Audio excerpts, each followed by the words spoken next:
안녕하세요, 여러분. 오늘 여러분과 함께 비만과 섭취 장애 대상자를 위한 영양에 대해서는 영상으로 같이 공부하도록 하겠습니다. 자, 편안하게 자세를 취하시고요. 편안한 마음으로 우리 공부합시다. 우리 먼저 인사하고 할까요? 네, 감사합니다. 감사합니다. 사랑합니다. 행복합니다. 신나는 간호와 영양 시간. 자, 우리가 신나게 박수를 치고 하니까 너무 좋죠?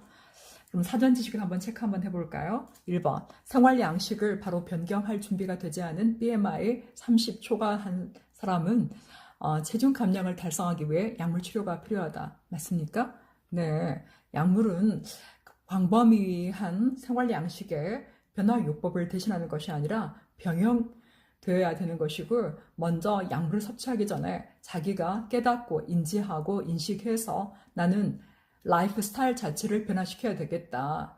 약물에 의존한다고 해서 모든 게 다 되는 건 아니죠. 약물 먹고 난 다음에 사이드 이펙트가 굉장히 많다는 거 여러분 많이 들어보셨을 겁니다. 자, 그 다음 2번. 성공적으로 체중을 줄인 사람들은 장기적이고 종합적인 체중 감소 유지 프로그램에 참여하도록 공고받는다. 당연히 같이 유지 프로그램에 참여해서 그룹해서 하는 것이 더 좋겠죠. 다음 3번.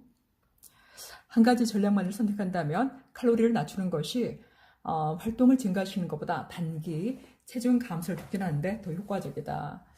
한 가지로 한다면은 칼로리 감소를 시켜야 되겠지만 칼로리 감소해서 하루에 500칼로리, 800칼로리 먹는다라고 하면 장기적으로 할 수 없다라는 거죠. 당연히 운동해야 된다라는 건 여러분이 알고 계시겠죠. 그다음 체중 감소를 위해서 지방량을 줄이기보다 탄수화물을 줄이는 것이 더 낫다. 그것은 아니죠. 네, 총 칼로리 섭취를 줄여야 된다라는 거고, 저는 합리적인 내용에서만 시험을 내지, 말이 안 되는 내용은 시험 내지 않습니다. 네, 학습 목표 1번.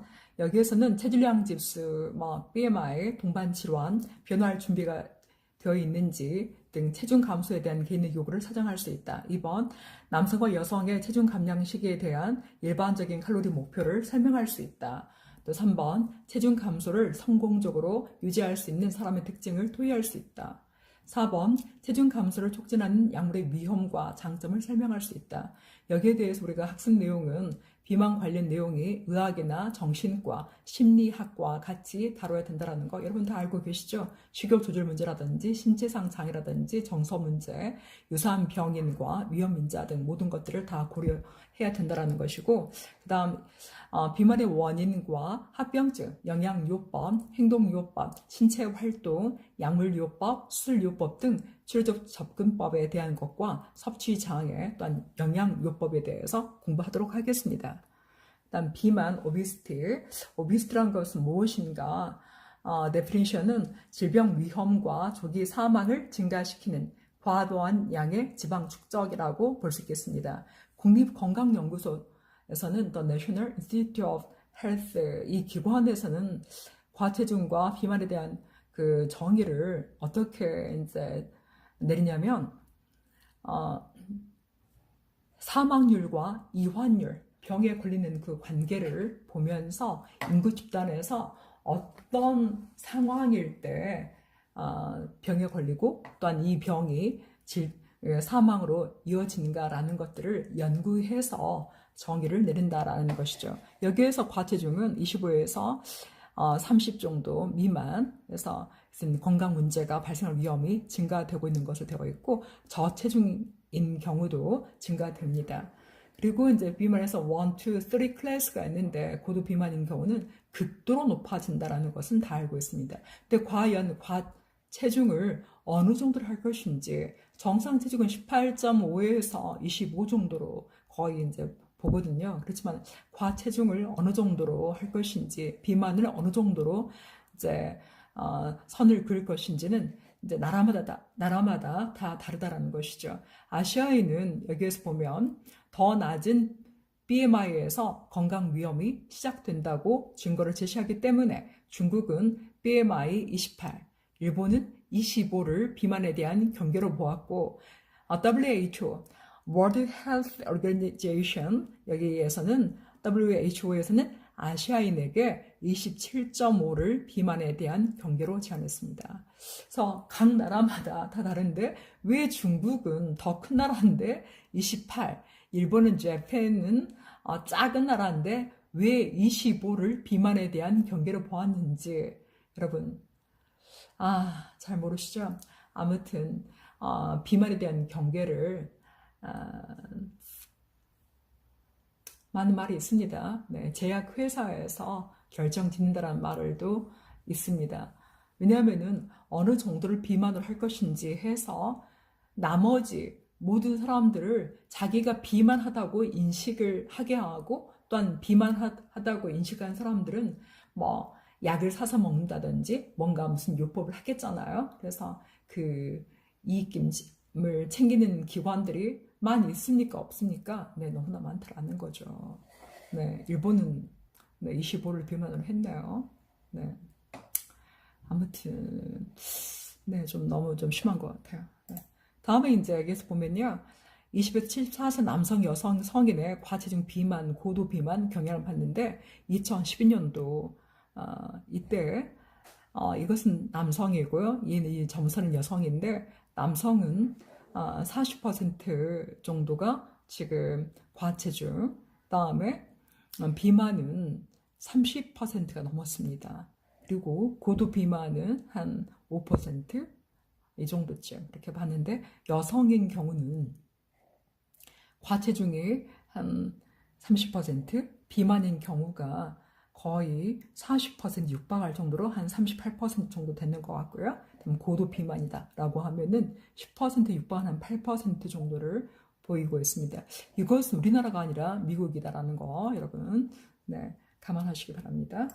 그 다음에 비만의 합병증이 무서운 거죠. 합병증으로 보면은 고혈압, 이상지질 혈증, 제2형 타입 2 DM, 그다음 관상동맥 질환, 뇌졸중, 담낭 질환, 골관절염, 수면 무호흡증, 호흡기 문제, 암 이환율이 증가되는 것, 또 위식도 역류 질환, 비알코올성 지방간, 다낭 난소 증후군, 수술 전후의 합병증이 증가되는 것으로 되어 있고 또한 비만은 임신에도 또한 분만 시 진통이 증가되고 또한 아기가 잘 나오지 않겠죠? 출산 동안에 합병증 위험이 매우 증가되는 것으로 나와 있습니다. 그래서 비만의 원인으로 보면은 칼로리 섭취가 소비를 초과할 때 발생한다라고 되어 있는데 여기에는 대사적인 문제, 유전, 환경, 문화, 행동, 사회 경제적 요인과 역동적으로 상호작용을 하고 있다는 거죠. 그 외에도 비만 관련 요인이 체지방 대사율, 그다음에 지질단백, 리파제, 유전, 그다음 렙틴, 그렐린, 비만 유발 환경. 그 외에도 여러 가지 호르몬들이 많이 있다는 거죠. 한번 알아봅시다. 체지방 대사 보면요, 네, 과도한 칼로리 이런 것들은 지방 트리글리세라이드로 전환되어서 지방 세포에 저장된다라는 거죠. 우리 몸은 일단 살을 찌우기 쉬운 그런 구조로 되어 있지 살이 빠지기 좋은 구조로 되어 있지 않습니다. 왜냐하면은 살이 빠지면은 더 이렇게 문제가 더 크게 발생하고 죽을 수도 있고 그렇기 때문에 우리 몸은 아무튼 어떻게든지 이렇게 밖으로 나가는 것들을 세이브해서 이렇게 될수록이면은 몸에 축적되게끔 그래서 생명을 연장한다는 그런 구조로 되어 있다는 것을 여러분이 바로 인식하시기 바랍니다. 그다음 지방 세포 수가 후기 아동기, 사춘기 초기에 가장 빠르게 증가하고 이때 수가 한번 이렇게 숫자가 많게 되면은 이게 숫자가 줄어들지 않는다는 것이 큰 문제죠. 칼로리가 과다했다라고 하면 지방 세포에 중성 지방이 축적되고 지방 세포 수도 증가하고 크기도 증가합니다. 그래서 과도한 지방이 어디에 쌓이냐면은 심장에 쌓이는 게 큰 문제죠. 그다음에 간, 신장에 축적이 되고 인슐린 이로 말미암아서 인슐린 저항성이 촉진되고 심장 대사 위험이 증가한다라는 거죠. 그래서 이제 췌장의 팬크레아스에 이제 축적되었을 때 인슐린 분비에 장애가 되고 또한 타입 2 DM이 위험이 증가한다라는 것입니다. 그 다음에 이제 칼로리 섭취가 감소되었다라고 하면은 이제 중성 지방이 이제 에너지로 대사가 되고 또한 지방 세포의 크기는 감소가 됩니다. 그러나 세포 수는 그대로 유지되어 있기 때문에 이게 큰 문제라는 거죠. 예, 큰 문제라는 거죠. 세포 수가 그대로 유지되어 있기 때문에 이 지방 세포군은 이제 체중이 웨이트 로스가 왔다. 이게 조금이라도 뭔가 여유가 있다라고 하면은 다시 빠르게 그 본래 상황으로 돌아간다라는 거죠.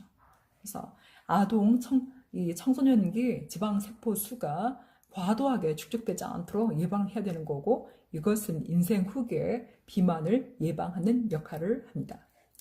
다음에 이제 리포프로틴 라이페이스 LPL에 대해서 알아보겠는데요. 이 LPL은 책을 보시죠. 지질담배 리파제는 지방 조직과 근육에서 발견되는 효소이고, LPL은 혈액의 중성 지방을 근육과 지방 조직으로 이동시켜서 저장하는 그런 기능을 하는 거죠. 그래서 이제 보면은 여성은 이제 유방이나 둔부, 대퇴부에 지방이 풍부하게 저축이 되는 거고, 남성인 경우는 복부에 이제 저장이 되는 거죠. 이 비만은 비만 시에 이 LPL 수치가 상승됩니다. 상승되어서 칼로리 초과량이 적어도 지방을 저장하게 된다라는 거죠. 그러니까 이제 똑같이 밥을 먹는데 마른 사람은 이 리포프로틴 라이페이스 수준이 LPL 수준이 낮아가지고 쌓이지 않는데 정작 살이 쪄야 될 사람은 살이 안 찌고 살이 빠져야 될 사람은 이 LPL 수준이 높기 때문에 살이 안 빠지고 또한 지방이 저장이 된다라는 거죠. 그래서 또한 이 LPL은 체중 감소 후에 지방 축적을 다시 그 수준으로 촉진시키기 위해서 또한 증가하게 된다는 겁니다. 그래서 살 빼는 게 그렇게 쉬운 것이 아니다라는 거죠.